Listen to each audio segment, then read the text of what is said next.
Hello everyone and welcome back to TLS with Doaa Abd El-ghaffar. Do you look forward to effective teaching? If that's a yes, join me in today's discussion. I'm going to show you some facts or basics about discussion and how to quite manage a productive discussion activity into the classroom. Let's begin with the basics. Discussion can take two forms into your class.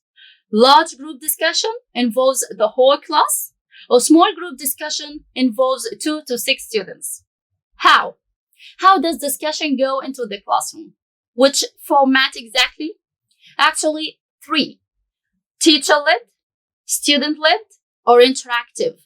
Let's have a look at the traditional discussion, which is teacher-led. Why is it teacher-led?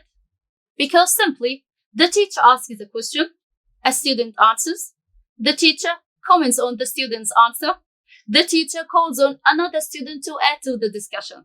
See? The verbal action is between teacher and students. And certainly, the teacher stays in control of the discussion. What about the student-led discussion? Simply, the teacher describes the assignment and divides the class into groups. Definitely, it's not that easy. Lots of details. How to get a successful and well-organized student-led discussion? Perhaps I can help. Look, I broke it down into 2 parts and found a lot to do. The first parts describe the assignment.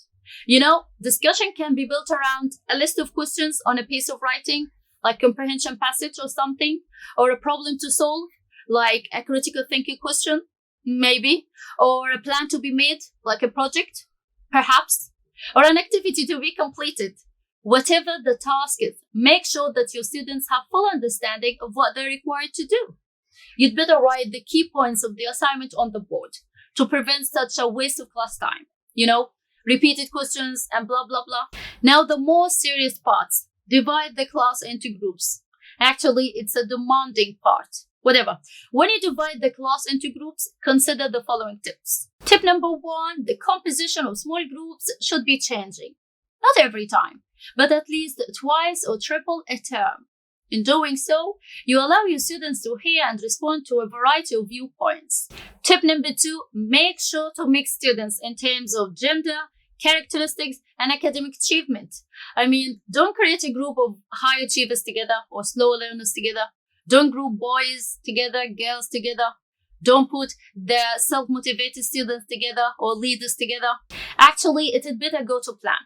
The skillful teacher can create a simple chart, shows a name list of each group during the term, and stick it on a wall into the classroom. Effective.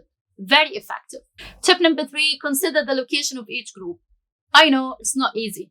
It depends on the classroom space, the student's number, class time, but generally, if possible, don't put the groups close to each other. Discussion activity, they might confuse each other. Tip number 4 is related to time management. So very important. Set time for this activity at the beginning. For example, hey everyone, settled? Alright, you've got 13 minutes to complete this activity. And more importantly, give them a notice before the end of that time. For example, hey class, the discussion is going to end in a minute. Come on and get your task complete. At that point, I've just completed today's video. Alright, but there's still more about discussions in classroom. Please make sure that you're subscribed and invite your friends to subscribe to the channel too. And don't forget the bell for more and more like this. Thanks for watching. Happy teaching. Happy TLS.